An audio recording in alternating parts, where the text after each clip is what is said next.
mkisi mwingine alikuwa ananitaka huko kwetu Kakamega. Huyo mkisi alikuwa ni askari wa forest, Kakamega Forest. Sasa huyo mkisi anti yangu alikuwa anapika chang'aa. So hao wakisi walikuwa nakuja kwa anti yangu kukunywa chang'aa. So mkisi akikuja kwa anti yangu alikuwa ananiangalia, alafu akona zile macho za mapenzi, akikuangalia hivi nakwambia unasikia matiti zinatetemeka, unasikia huko chini kuna shake. So mkisi alikuwa anapenda kuniangalia. Nasema waki mkisi ananiangalia nini? So mkisi siku moja akakuja akanitupia mistari kadhaa. Mimi nikamwambia wacha nitafikiria. So tukaanzanga hivyo, akikuja kwa anti yangu kukunywa pombe na msindikisha, naenda nanibaia kajuisi, anaenda nanibaia tuchipo. Akaanza kunibaia vitu ndogo ndogo. Mimi kwa roho yangu nikasema, ai, huyu mkisi yako na roho safi sana. Nikamuuliza, alikuwa anaitwa Nyakundi, nikamuuliza Nyakundi, uko na pipi? Akanambia mimi sina pipi. Mimi nataka wewe nipeleke Kisii. Nikamwambia ni sawa. So tukaanza hivyo.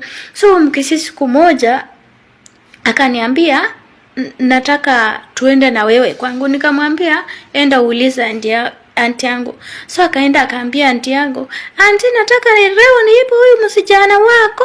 Sasa anti yangu akaniambia elewaneni na huyo msichana, akikubali sawa. Juu anti yangu pia akuanga mama mkubwa hivi, anaelewa hii mwili nataka. So akaniambia mkielewana na msichana ni sawa. So Nyakundi mimi akakuja akaniuliza, akaniambia anti yako ameniambia nikuulize. Nikamwambia mimi sina shida. So akaenda akaambia anti yangu sisi tumeenda. So mimi na huyo Nyakundi mali anti yangu alikuwa anapika chang'aa na mali wa Nyakundi alikuwa anaishi si mbali.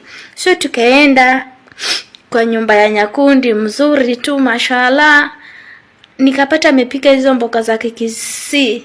Hizo zinaitwanga sijui ya masusa ama saka hizo. Nyakundi amepika, ameweka kwa sufuria hapo na kanyama hapo. Akaniambia sasa wewe si ni Mluhya, utapika ugali tukure? Nikamwambia mimi sina shida na kupika ugali. So mimi nikapika semba hapo hivyo. So unajua sasa mimi niko na uoga, alafu damu yangu inapenda huyu Nyakundi sana. Yani unajua msichana akiwa kwa mapenzi venye ana feeling, yani nakula kidogo hivi nikiangalia Nyakundi guy, nitawaambia story venye iliendelea, venye Nyakundi alikula embere, venye kulienda guys. Maybe pengine damu yangu ni ya Wakisii. Mimi damu yangu ni ya Wakisii maybe.